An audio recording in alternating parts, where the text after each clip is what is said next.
warm welcome to State of Business on our television. I'm Hishain Ali and let's have a look at the headlines first. General election scheduled to be held on the April 25th is postponed due to COVID-19. Government announces 6 working from home days since tomorrow to 27th of March. News in detail. National Election Commission Chairman Mahinda Deshapre announced that the general election cannot be held as scheduled owing to the COVID-19 outbreak.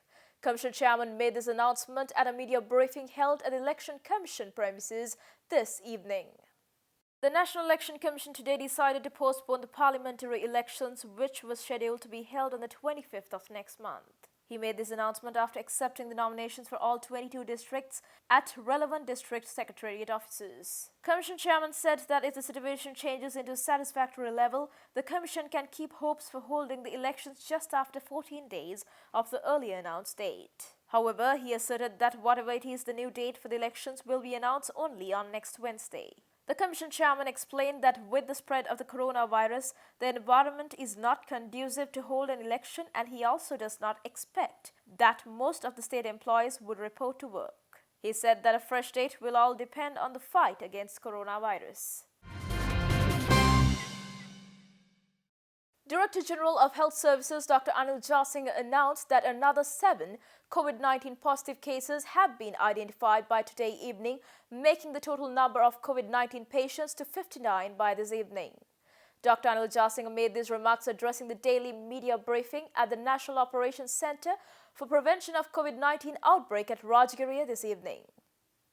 Army Commander Lieutenant General Shavindra Silva, who is also the head of the National Operations Center for Prevention of COVID-19 outbreak, addressing the media, said that nearly 2,288 individuals are being quarantined at 16 quarantine centers throughout the country by today evening. He further added that 145 passengers who returned to Sri Lanka yesterday from London are also asked to engage in self-quarantine.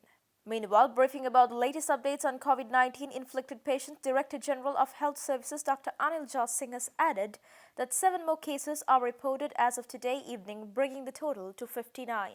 Thus, a small child, an aged man, a patient at the IDH, wife and daughter of an earlier identified coronavirus patient, and 2 individuals at quarantine centers have been found positive for this pandemic today. Meanwhile, 243 suspected COVID-19 patients are currently being treated at selected hospitals in the country. Elaborating on the statistics, Dr. Anil Jasinghe noted that nearly 45.2% of total coronavirus-inflicted patients are in the age category between 41 to 50, while 16% constitutes 31 to 40 age group. Furthermore, out of the coronavirus confirmed cases found in the country so far, 81% are males, whereas 19% are females. Dr. Anil Jasinghe also added that more national hospitals will be used to facilitate suspected cases and relevant tests since the numbers are getting high day by day. Subsequently, Deputy Inspector General of Police Ajit Rohana brought forth key other issues. He told that the police curfew imposed in the Putlam district and Kochikade Police Division in Negombo from last evening has effectively helped in social distancing, but he pointed out that when the curfew was lifted in the morning, residents in those areas tend to gather. It was also reported that several households have had small gatherings at their residencies during the curfew time, and DIG Rohana asked those residents not to do so and not to consider this as a time to have parties. Moving on, DIG Ajit Rohana highlighted that 8,437 individuals who arrived in Sri Lanka from Europe, Italy, South Korea, and Iran before March 15th have registered to the police. Subsequently, Ajit Rohana highlighted that from today onwards, Sri Lanka Police together with Consumer Affairs Authority will raid the pharmacies and other places which sell face masks, sanitizers and related products at an exorbitant prices. Furthermore, the government has declared a period of 6 days from tomorrow to 27th of March for employees of the public and private sectors to work from home. This measure is implemented to limit the spread of coronavirus by minimizing movement and gathering of the general public. Addressing the Media Director General of Government Information, Lanka Kaluweber noted that this period of 6 days is not a public holiday and the heads of relevant workplaces are to decide on the work that the employees should cover. He highlighted that relevant organizations should make use of the technology, creating a platform to facilitate the working from home plan. However, he assured that health, bank, transport and essential services will be continued as usual according to the circular issued on the matters by the Presidential Secretariats. Stay tuned for more news right after this commercial break.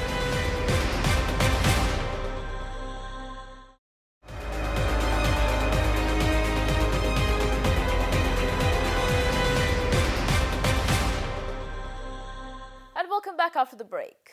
Co-Cabinet spokesman Minister Dr. Bandula Gunawardena stresses that the Cabinet approval was given to build a 200 billion rupee fuel price stability fund. Addressing the weekly Cabinet media briefing today morning at the Department of Government Information, Minister Gunawardena highlighted that oil prices will be kept fixed for a period of 1 year, irrespective of the price fluctuations at the world oil markets. Accordingly, the Cabinet approval was given to revive the socio-economic activities of the country, which are severely battered by the novel coronavirus. The Cabinet has thus given the nod to pay off arrears in several key sectors incurred during the previous government. Minister Bandula Gunawardena highlighted that the Parliament was dissolved on 2nd March 2020 and by that time the Appropriation Act had not been tabled in the Parliament for the year 2020. Thus, the government had to see for other precautions and remedies since no approval was given from the opposition for the bill tabled by the government for required financing due to insufficient provisions available for procurement of medicine applicable to the year 2019 and settling bills pertaining to various constructions and above all conducting the general election this year by the supplementary budget approved by then. Therefore, by virtue of the powers vested in the President Gotabaya Rajapaksa from the Constitution of the country, the provisions to furnish the required supplies has been empowered by now and the Treasury has taken the measurements accordingly. Thus, the Treasury is asked to release 10 billion rupees for settling the arrears in medicine sector.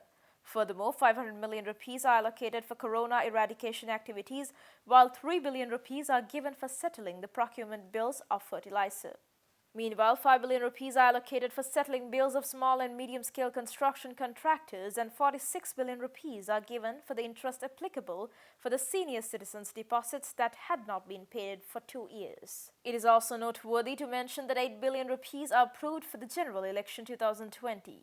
Gunawardena clarified that this package is obligatory to avoid any shortage of supplies and services at this crucial moment facing over the COVID-19 pandemic. Accordingly, under this package, the government has also paid attention to direct the benefits of the current reduction in the global crude oil prices to the public, taking the opinions of the experts into consideration.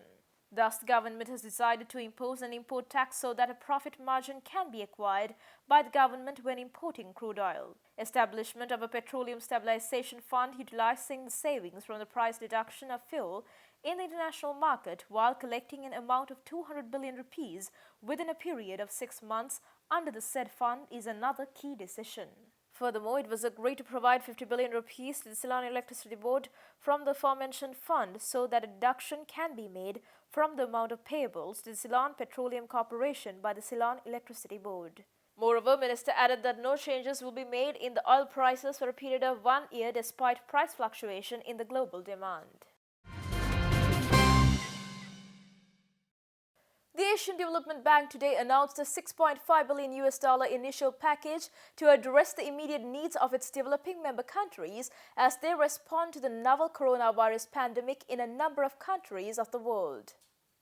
ADB President Masatsugu Asukawa told the media that the pandemic has become a major global crisis and it requires not only forceful action at national, regional level but also at global levels. He also said they are formulating an aggressive set of actions to combat the pandemic to protect the poor, the vulnerable, and wider populations across the region and to ensure economies will rebound as swiftly as possible. ADB President Asukawa said accordingly the ADB will deploy a rescue package of $6.5 billion to meet the immediate needs of its members in the developing member countries. The initial package includes approximately $3.6 billion in sovereign operations for a range of responses to the health and economic consequences of the pandemic and $1.6 billion in non-sovereign operations for micro, small and medium-sized enterprises, domestic and regional trade and firms directly impacted.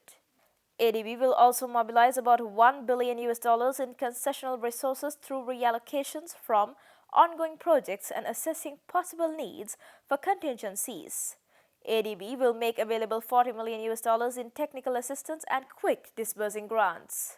Meanwhile, China Development Bank and Sri Lanka's Ministry of Finance signed a $500 million loan agreement yesterday amidst the COVID-19 pandemic. Treasury Secretary S.R. Artigala and China Development Bank Deputy Director Wang Wei signed the agreement in presence of Prime Minister Mahinda Rajapaksa, Acting Ambassador of China Hu Wei, and China Development Bank Deputy Governor Ma Xin.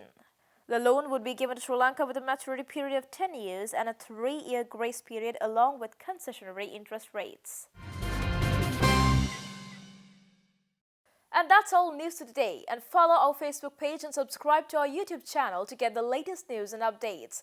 With that, we'll be signing out for today and see you tomorrow. Until then, take care, good night.